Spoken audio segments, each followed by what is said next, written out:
Way adag tahay inaad hesho qof wejigaada oo kale leh, weliba kugu deeqa wejigiisa si aad adigu nolol fiican u hesho. Marka ay kugu dhacdo dhacdada ku dhacday Andy Sannes, waxa uu go'aansaday in aanu ka soo bixin gurigiisa muddo 10 sano ah. Waxa uu nolosha iska taagay quus, maadaama uu dhacdo xanuun badan uu isku sameeyey taasoo saameyn weyn ku yeelatay noloshiisa oo dhan.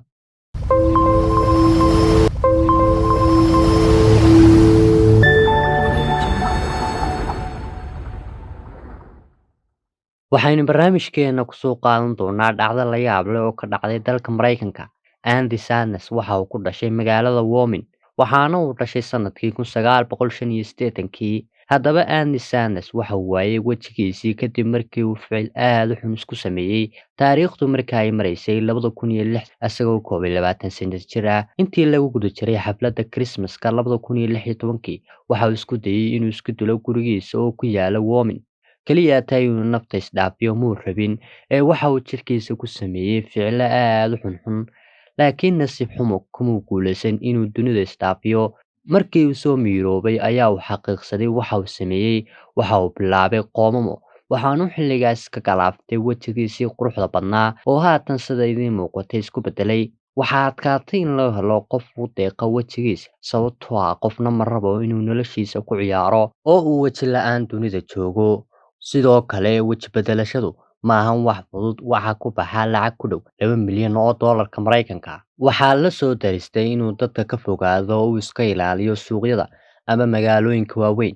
Waxa uu inta badan joogi jiray keymaha, isagoo ugaarsan jiray xayawaanada. Hadalladii uu yidhi waxaa ka mid ahaa: "Carruurtu su'aalo badan ayay weydiiyaan, dadkuna waa ay daawadaan."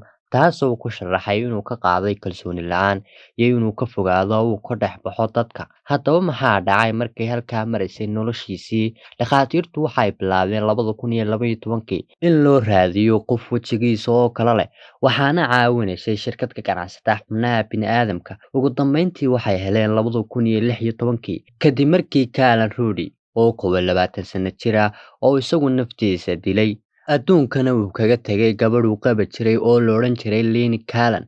Waxay shirkadda ka ganacsataa xubnaha bini'aadamka ay soo ogaadeen in Rudy wejigiisa lagu badbaadin karo nolosha Andy Sannes iyagoo baadhitaan ku sameeyey. Sidoo kale waxay dhakhaatiirtu ku sheegeen in wejiga Callan uu aad uga soo baxayo Andy, hase haatee go'aanka dhakhaatiirtu may lahayn oo xaaska Rudy ayaa go'aanka ku xidhnaa. Waxayna ogolaatay Callan Lee in wejiga ninkeeda lagu badbaadiyo nolosha Andy Sannes. Ugu dambeyn, dhakhaatiirtu way ku guuleysteen inay badbaadiyaan nolosha Andy.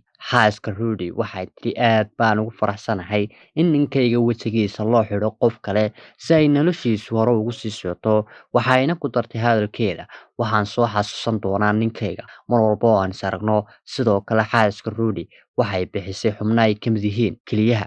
Andy isaguna wuxuu ku jawaabay inaanu dayacin hadiyaddan, taasoo intuu nool yahay uu xasuusan doono. Sandy iyo xaaskii Rudy aad bay isugu soo dhawaadeen. Haddaba ma samayn lahayd sida xaaska Rudy ay samaysay oo kale haddii ay dhacdadan oo kale kula soo darsi lahayd? Noogu reeb qaybta hoose ee kommentiga fikirkaagu wuxuu yahay. haddaba daawade fadlan subscribe saar kanaalka haddii aad ku cusub tahay oo riix jaraska islamarkaana ka mid noqo asxaabta ku xidhan kanaalka si ay kuu soo gaadhaan barnaamijyada waxtarka leh ee aanu idiin soo gudbin doonaa hadduu eebba idmo. Asalaamu calaykum waraxmatullaahi wabarakaatuh.